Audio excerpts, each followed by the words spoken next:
Have you ever noticed that children somehow always know the exact worst moment to ask for something? Not before you enter the supermarket, not while you're calm, not while you're mentally prepared. No, they wait, silently, patiently, like tiny emotional snipers, until you reach the cashier line. You're tired, people are watching, the line behind you is growing, and suddenly, "Dad, can I get this chocolate?" And before you even answer, they've already won. Because the terrifying truth is, children are not bad negotiators. Children are terrifyingly good negotiators. In fact, some of the smartest negotiation strategies ever studied by economists can be found inside your living room. And maybe the scariest part about parenting is realizing that your child is constantly running psychological experiments on you. A Japanese businessman named Takashi Hashiyama once owned a collection of paintings worth over $20 million. Picasso, Van Gogh, Cézanne, some of the most valuable art pieces imaginable. When he decided to sell them in 2005, two giant auction houses competed for the deal, Christie's and Sotheby's. Normally, negotiations like this involve private meetings, contracts, pricing wars, secret offers, millions of dollars moving quietly between powerful people. But Takashi had a strange idea. Instead of negotiations, he decided the entire deal would be determined by a children's game, rock, paper, scissors, a $20 million decision, decided by a playground game. Sotheby's analyzed statistics. Most people start with rock, so they decided to play paper. Simple probability, reasonable strategy. Christie's did something stranger. They asked children for advice, specifically two little twin girls. The girls immediately understood something terrifying. If Sotheby's knows people usually start with rock, they'll probably choose paper, so we should choose scissors. And they were right. Christie's won the entire deal because two children successfully predicted the psychology of some of the most powerful businessmen on earth. And honestly, that explains a lot about parenting. Children study you constantly. They learn your weak moments, your guilt, your embarrassment, your emotional limits. They know which parent says no first and which parent eventually gives up. They know when you're tired, when you're distracted, when you're vulnerable, and the funniest part, they learn all this before they fully learn language. Crying itself is negotiation. Tantrums are negotiation. Silence is negotiation. Even fake sadness is negotiation. Children are basically tiny game theorists, and if they're already playing games with you, maybe it's time to learn the rules too. There's an entire field of science called game theory, the science of strategic conflict. It studies situations where two sides want different things and try to outsmart each other. Economics uses it, politics uses it, businesses use it, wars use it, and unfortunately, your 6-year-old uses it too. Imagine you have two children and one piece of cake, the classic parenting nightmare. You try cutting it equally. Immediately, one child screams, "That piece is bigger." You adjust it. Now the other child screams, "That's unfair." Most parents think the problem is measurement, but the real problem is trust. Your children don't believe you're neutral, and honestly, sometimes they're right. Game theory offers a brutal solution. One child cuts, the other chooses first. Suddenly, the child holding the knife becomes extremely careful, because if they create an unfair split, their sibling will simply take the better piece. The greed automatically transforms into fairness, not because the child became morally superior, but because the system changed. And this exact strategy was once used for dividing archaeological treasures during British colonial excavations in Egypt. Entire historical collections divided using the same logic you can use for birthday cake.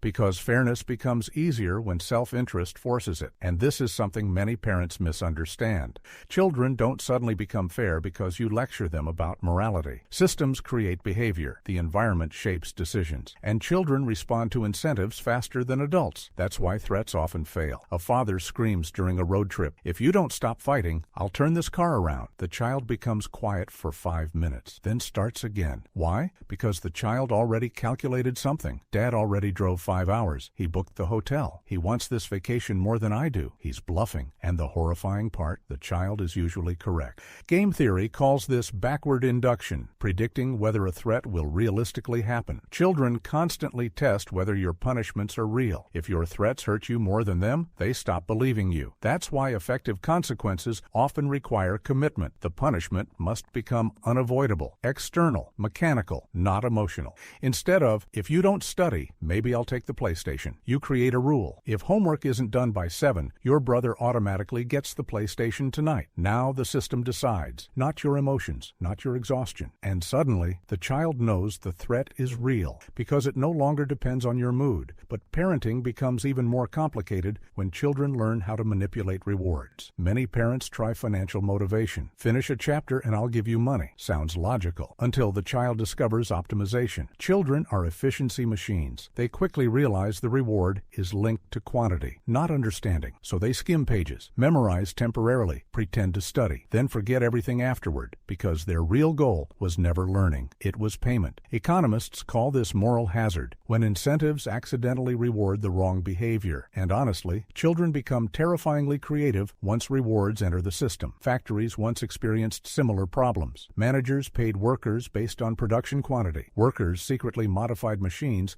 to produce faster while disabling safety systems. Production numbers looked amazing, but the factory became dangerous because whenever humans optimize for rewards, they often optimize around the rules too. Children do the same thing, which means good parenting isn't about controlling outcomes. It's about designing systems where honesty becomes easier than manipulation. One of the smartest solutions comes from biology itself, the peacock's tail. From an evolutionary perspective, the peacock tail is ridiculous, heavy, bright, dangerous. It makes survival harder. But that's exactly the point. Only a strong peacock can survive while carrying such a burden. The tail becomes an honest signal, a costly signal, something impossible to fake cheaply. Parenting needs the same idea. Instead of asking, "Did you study?" ask the child to explain the lesson. Teach it back to you. Apply it. Use it, because understanding is harder to fake than memorization. Now lying becomes expensive, and expensive lies are rare. But perhaps the most important lesson game theory teaches parents is cooperation. In World War I, something strange happened inside the trenches. British and German soldiers faced each other every single day. The orders were simple: kill each other. But over time, many soldiers quietly developed unwritten agreements. If you don't shoot us during breakfast, we won't shoot you during dinner. Live and let live. Why? Because repeated interaction changes strategy. When people know they'll meet again tomorrow, cooperation becomes smarter than constant betrayal. Parenting works the same way.